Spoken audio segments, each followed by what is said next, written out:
Thank you so much. It's incredible. Thank you, Jose. Congratulations. Another great meeting. So look back, just looking at pelvic vein disorders and how we've gone over the last decade and a half.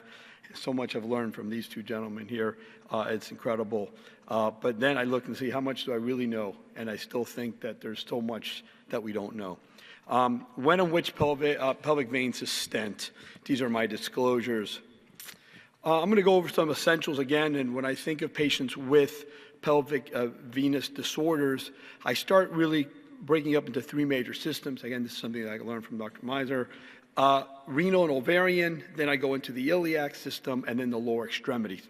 And once I start breaking up in this area, I start really trying to figure out what's causing the pelvic venous hypertension. And that's really where the symptoms are coming from. So I got to figure out, is it the refluxing veins or is it the veins are obstructed? And then try to figure out from there how I'm going to treat them. And the internal iliac vein, after all this, you start getting into this, and years ago we thought it was all ovarian vein. It's a problem with the ovarian vein. We just go and coil the ovarian vein and we're done. Definitely not the right approach, I think, and we've learned that over the last decade. To me, the most important vein is the internal iliac vein. And I basically feel that this vein really gives you an idea of what's going on in the pelvis and what we call the pelvic reservoir. To me, that's the middle reservoir between what we talked about, those three systems in the middle.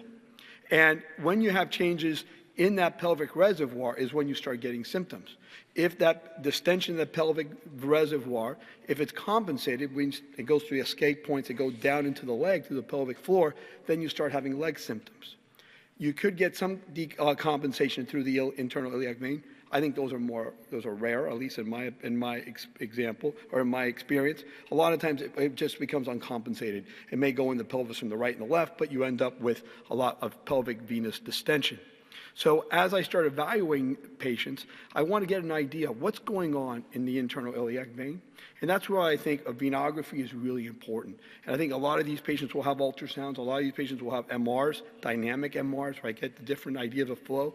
But really, until you get in and really do a good venogram with balloon occlusion, get an idea of how things are filling, it's very difficult to know. And then it's really important when you do that, correlate it with your patient's symptoms. Do not forget the patient. They're going to give you really where, hopefully, and how to best treat them.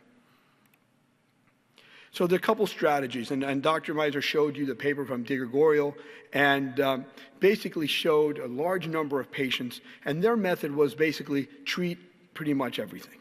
So basically, they would treat the ovarian and the internal iliac veins.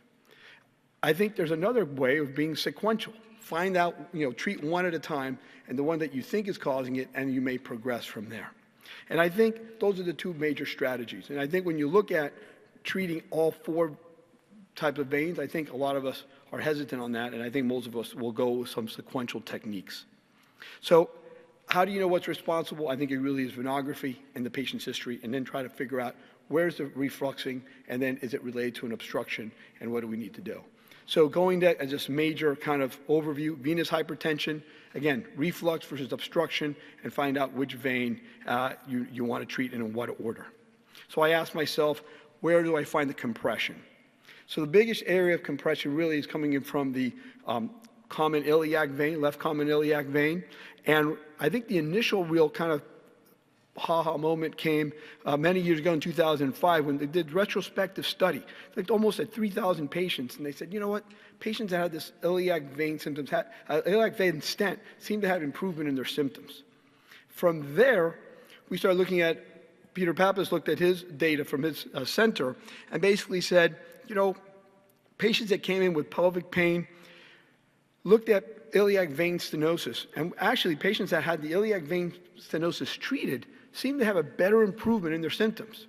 Again, retrospective, small group, but give you an idea, well, maybe there's something into this. Again, this is a series. I just want to go down here to this table. So patients that just had ovarian vein embolization, initial pain scores, you see the change in the pain scores. They can have ovarian vein embolization and stenting, seem to be a little bit more effect. Stenting alone, however, might have, and these, again, this is all retrospective, so you kind of don't even have cohorts that are big enough to compare one to another. But get an idea, maybe more effect from stenting, or maybe even venoplasty. These are only 3-month follow-up. So maybe tell you, maybe that compression has to do more with this particular patient population.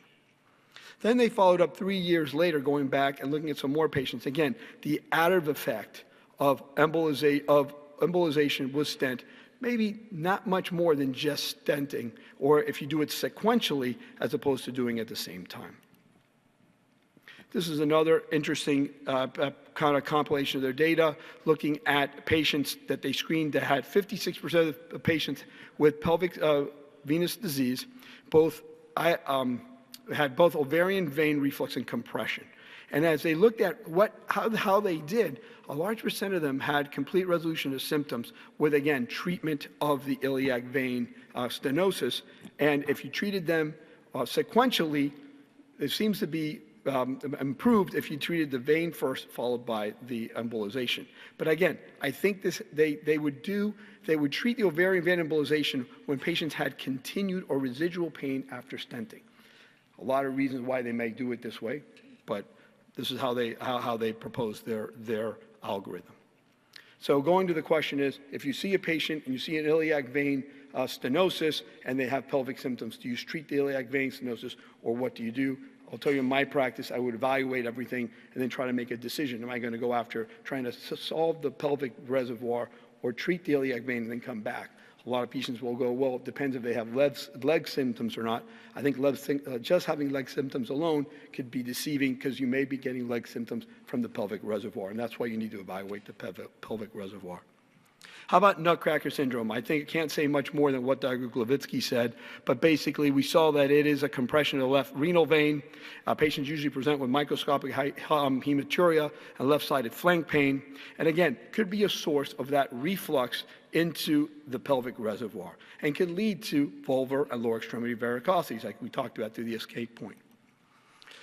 Couple studies looking at the release of symptoms, and basically what they found in these patients, in this group, they had 51 patients, all had pelvic congestion syndrome type symptoms, and when they coil embolized and did some kind of gonadal cable bypass or decompressed or placed a stent, they saw significant improvement in the symptoms, particularly the patients that had stenting.